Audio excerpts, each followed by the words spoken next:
Name association. Going to give you a sentence, a description, and I want you to give me the first name that pops into your head when I say the sentence. And if there's a little story that goes with it, don't be afraid to throw it in there.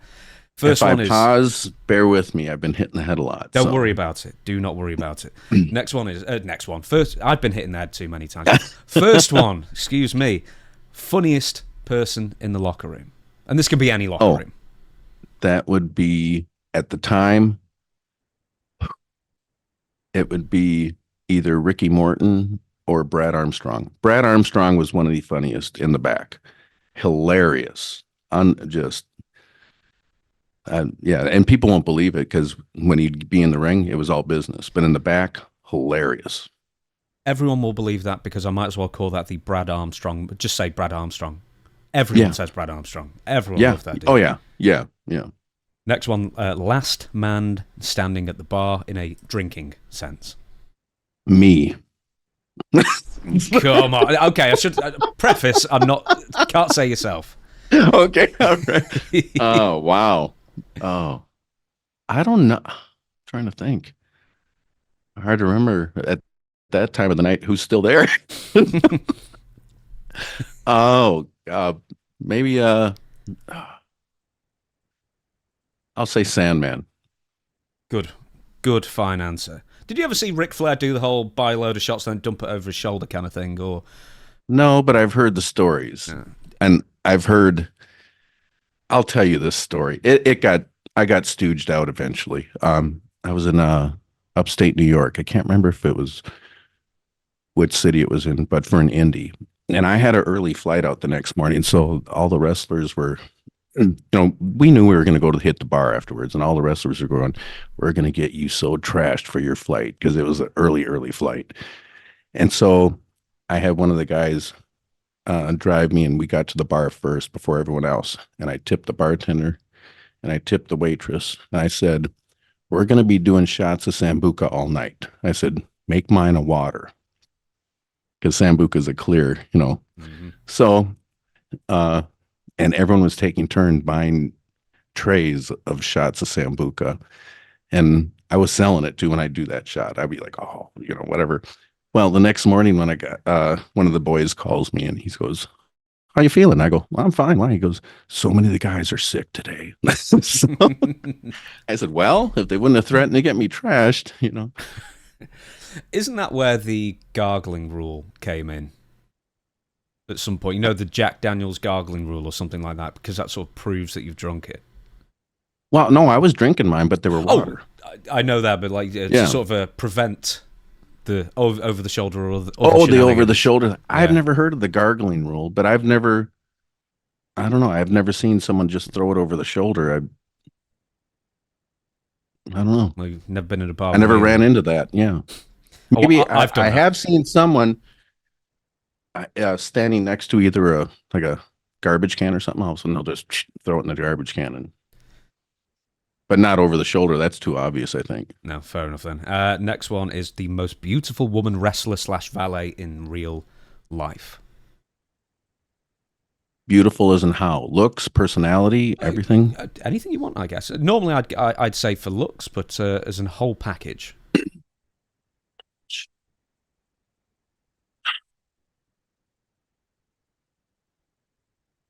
There's a few. I can't single them out. I would say, man, I miss Sherry Martel.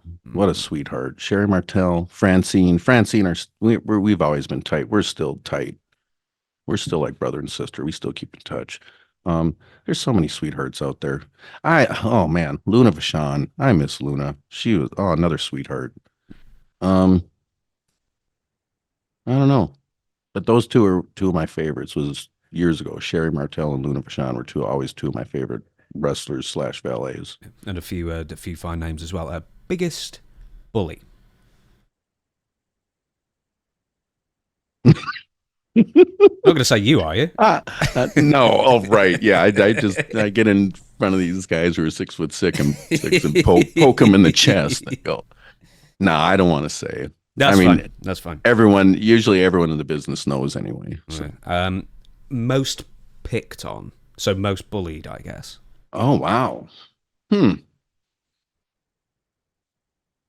In WCW, it was probably Disco Inferno. How would But that manifest then? because then he talked a lot and he would aggravate some of the veterans, and then they would finally, all right. I think one time, I don't know if it was the Steiners threw him out the door and into a bunch of bushes or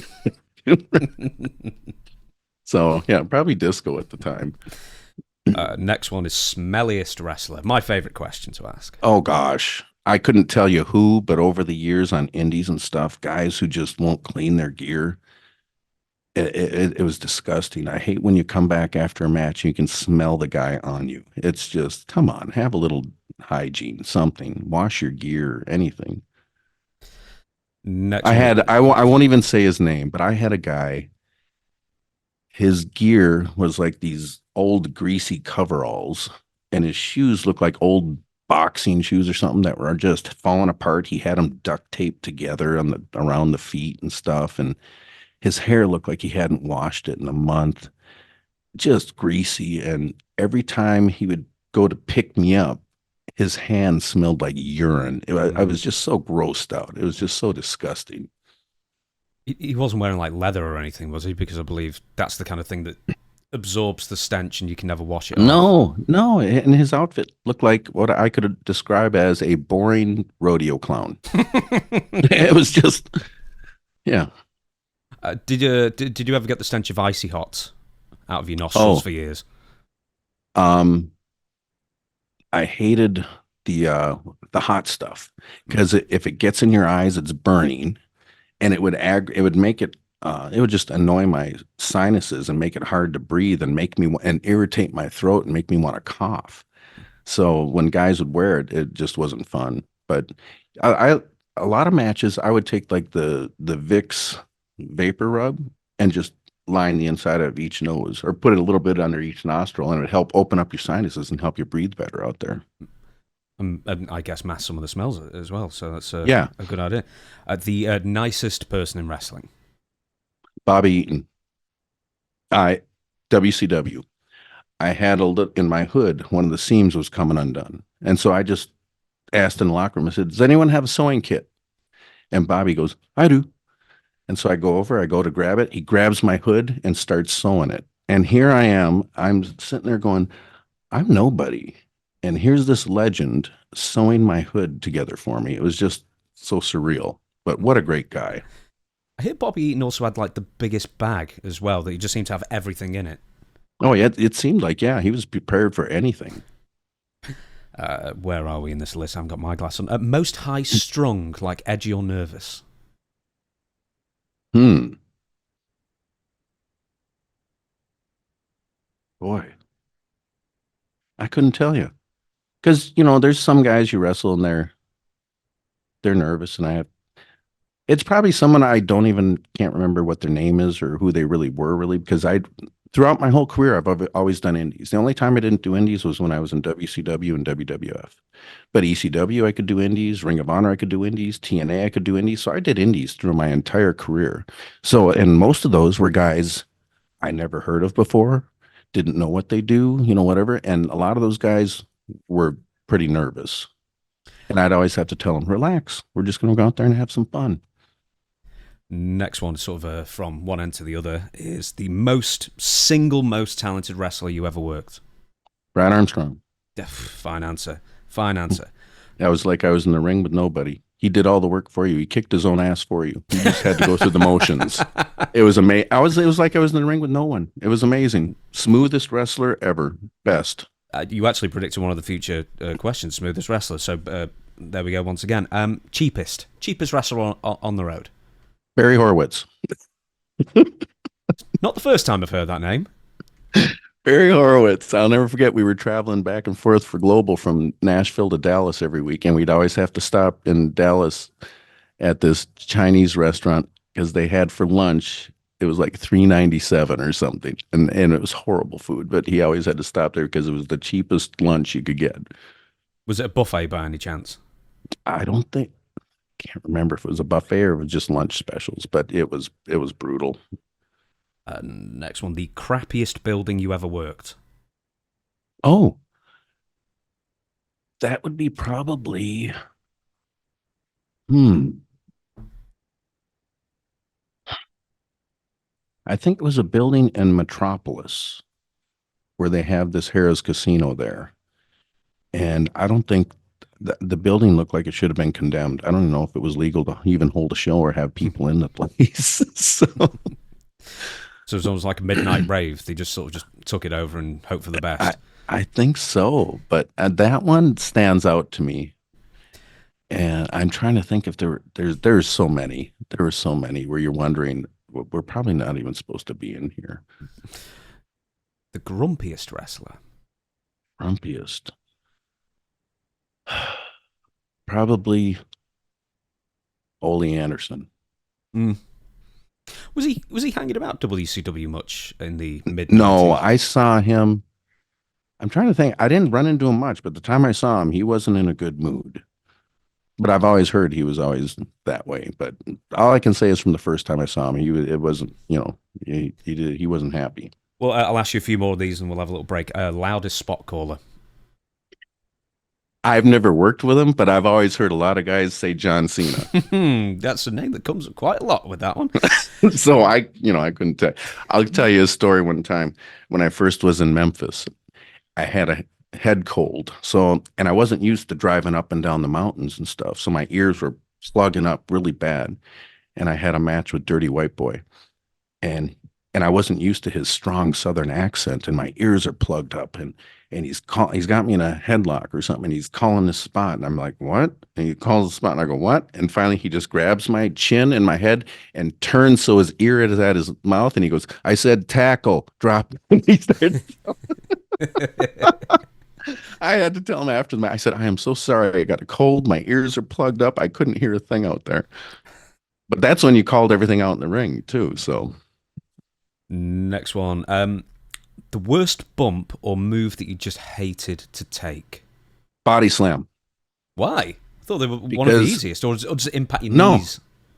Or ankles? Because people try to put you through the mat.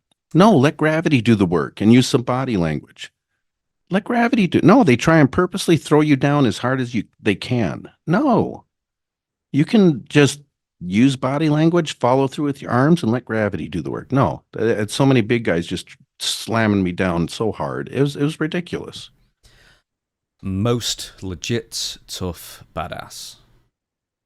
Oh, that could be Ming, Barbarian, Bad News Brown. Everyone will say the guy who trained me, Brad Ringens. Mm-hmm. I mean, he was a legit shooter. But years and years and years ago, you had to be a legit badass, because if you were in a bar and lost a fight, you were fired because you lost all your legitimacy. So years and years ago, everyone was a legit badass. Or teetotal. Yeah. One of the others. Penultimate one, most memorable backstage fights.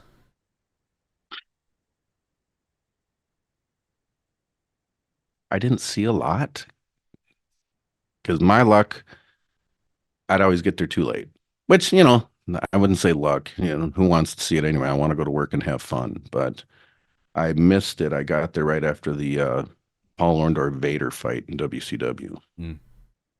But I heard it wasn't pretty, so. And we'll end on this one. The strangest sights that you ever witnessed at the Philly Travelodge. I never was at the Cylinder of Sin. Oh. That was before my time. I was usually at the Holiday Inn right by the big arenas in Philly there. Was it just straight up debauchery? Oh, yeah. Every single time? Usually there was at least 4 parties going on in different rooms on different floors. So everyone's going up and down elevators, going room to room. And I'll never forget, it was, I forgot his name at ECW, Jerry the Wall. Oh, was he like Toots or Jerry Toot? I can't remember his real name. I can't remember his real name, but him and Danny Dorian had a chop exchange in one of the rooms, and the room was packed with like 30 people or something. And it didn't last long because poor Danny. I think he took 2 chops and that was about it. But they took turns chopping each other, and it was brutal. So Danny lost that then? Yes. That's the spirit.